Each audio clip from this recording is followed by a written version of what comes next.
Assalamualaikum warahmatullahi wabarakatuh. Saya Adea Karisma, NIM 2040200, Prodi Ekonomi Syariah. Baik, di sini saya akan menjelaskan beberapa materi dari mata kuliah Ekonomi Pembangunan Islam. Langsung saja, yang pertama saya akan menjelaskan problematika pembangunan ekonomi negara Muslim. Problematika pembangunan ekonomi negara Muslim melibatkan sejumlah faktor kompleks seperti 1. Ketidaksetaraan ekonomi. Banyak negara Muslim yang menghadapi ketidaksetaraan ekonomi yang signifikan antara kelompok-kelompok sosial. Hal ini dapat disebabkan oleh kebijakan yang tidak merata, ketidakadilan dalam distribusi sumber daya, atau ketidaksetaraan peluang ekonomi.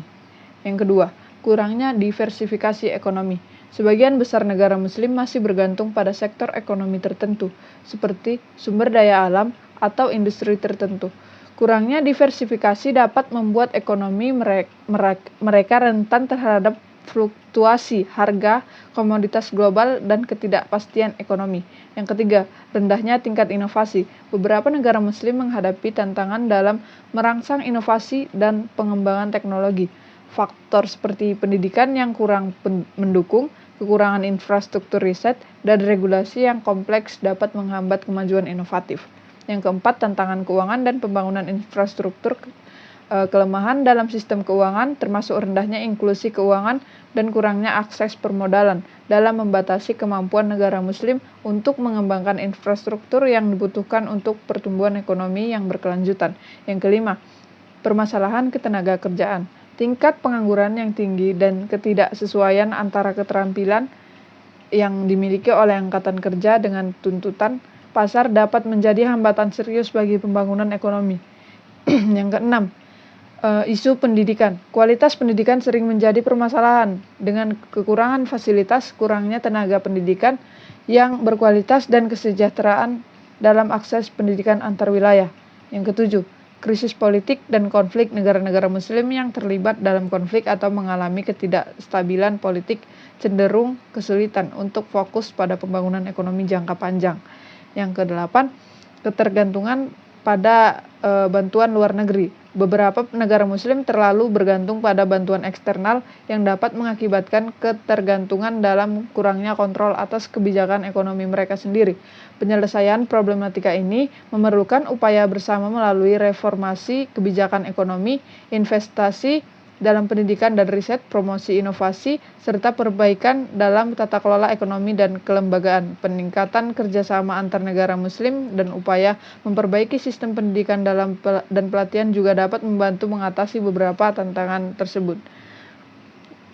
Selanjutnya, kemiskinan dalam perspektif Islam. Dalam perspektif Islam, kemiskinan dipandang sebagai suatu masalah sosial yang perlu diatasi melalui berbagai cara yang sesuai dengan ajaran agama. Beberapa konsep dan prinsip Islam yang terkait dengan kemiskinan melibatkan aspek spiritual, ekonomi, dan sosial. Berikut adalah beberapa poin yang dapat memberikan pemahaman tentang perspektif Islam terhadap kemiskinan. Yang pertama, zakat dan infak. Zakat adalah kewajiban dalam Islam untuk memberikan sebagian kekayaan mereka kepada mereka yang membutuhkan. Zakat diharapkan dapat membantu mengurangi kesenjangan ekonomi dan memberikan bantuan kepada yang memerlukan.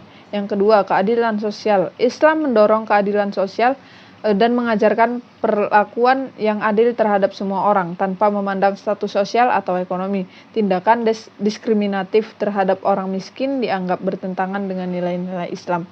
Yang ketiga, kerja keras dan keadilan ekonomi. Islam menghargai kerja keras dan usaha untuk memperoleh rezeki. Namun, dalam konteks ekonomi Islam menekankan pentingnya keadilan dalam pembagian sumber daya dan peluang ekonomi. Yang keempat, larangan riba. Islam melarang praktik riba atau pembayaran bunga karena dianggap dapat memperburuk ketidaksetaraan ekonomi. Praktik riba dianggap merugikan bagi masyarakat, khususnya bagi mereka yang ekonominya lemah.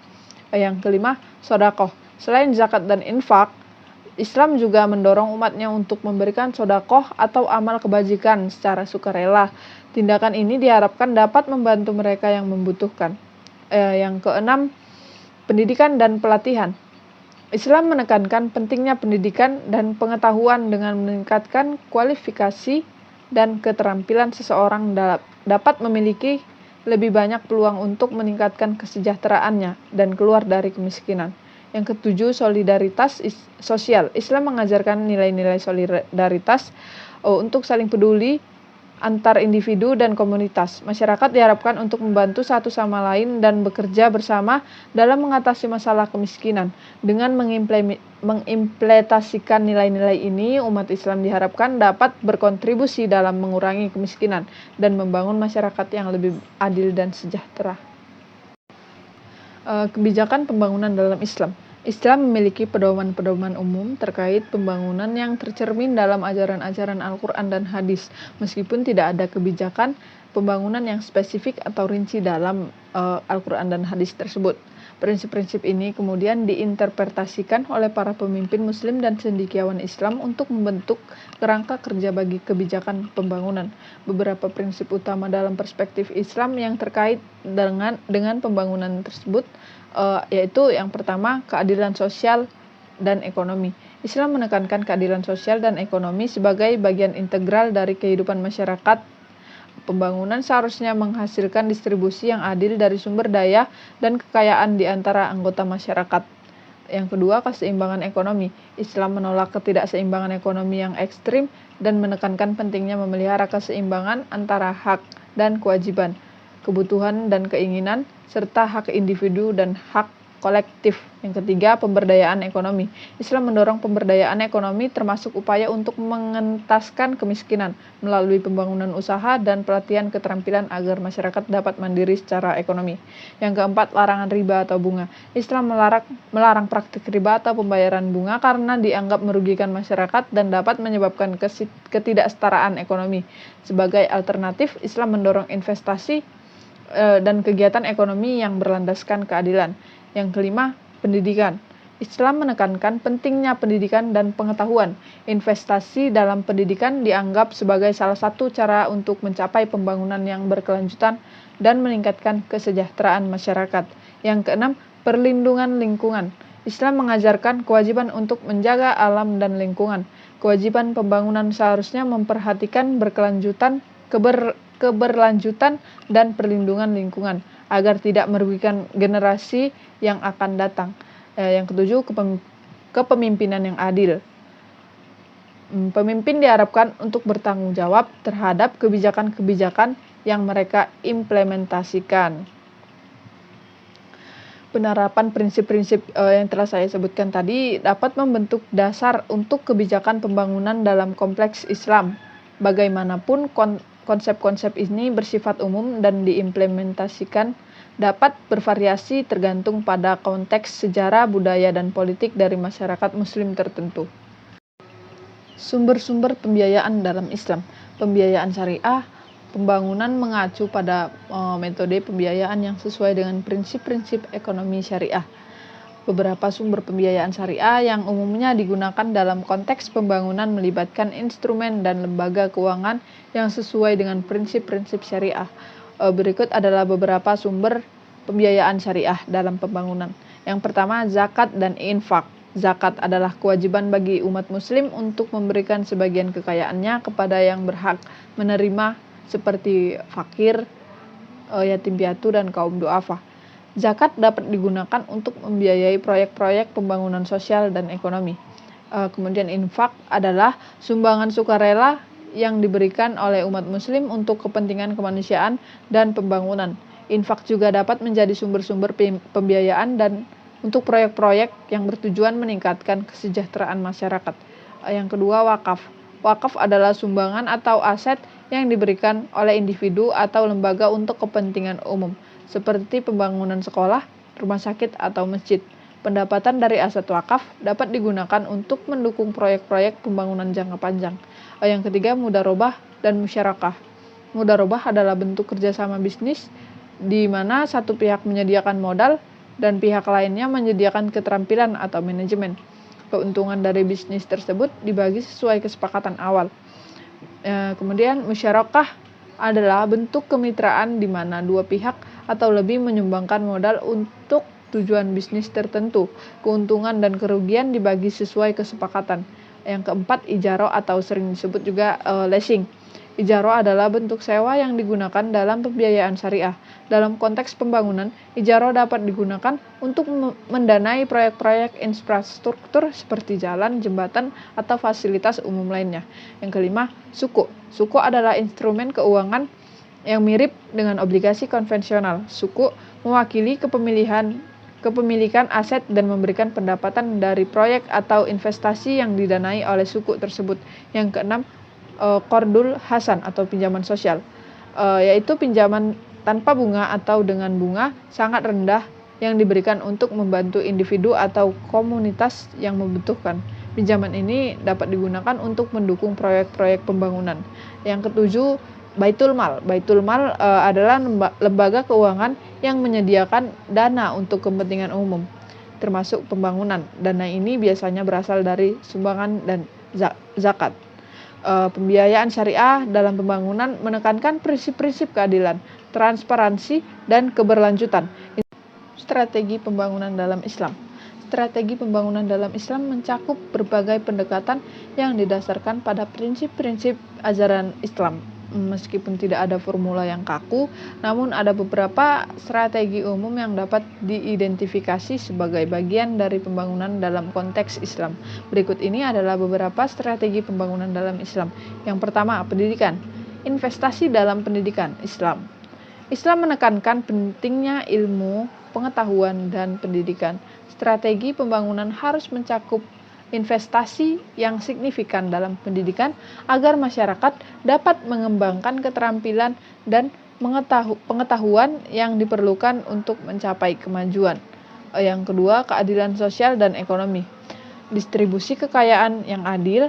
Menjamin distribusi kekayaan yang adil melalui sistem pajak, zakat, dan kebijakan ekonomi lainnya. Ini membantu mengurangi kesenjangan ekonomi dan meningkatkan kesejahteraan masyarakat. Yang ketiga, zakat dan infak.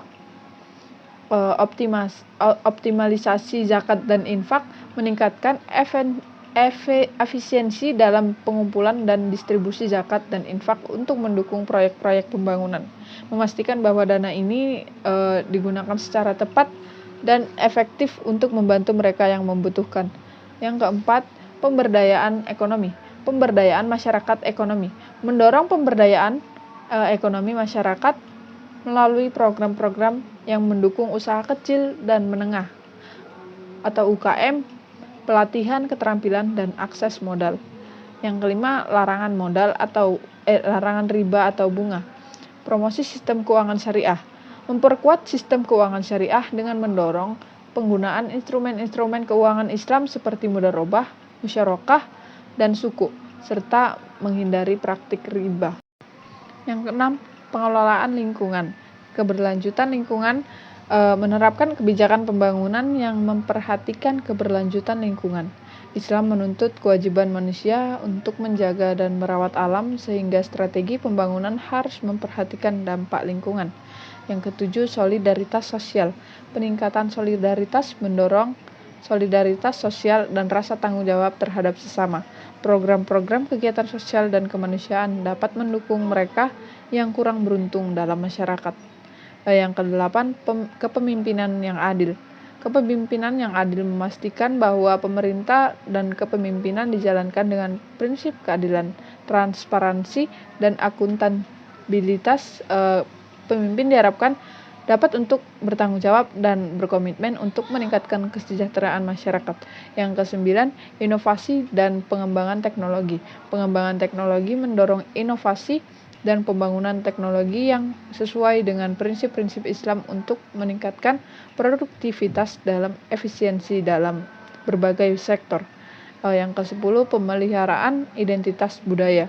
Strategi pembangunan harus memperhatikan pemeliharaan dan pengembangan identitas budaya yang kaya dan bermanfaat bagi pembangunan sosial dan ekonomi.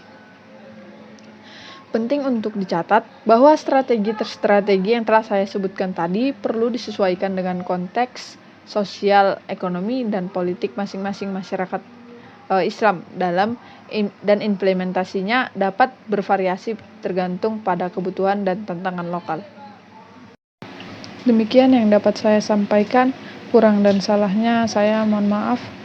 Sekian, terima kasih. Assalamualaikum warahmatullahi wabarakatuh.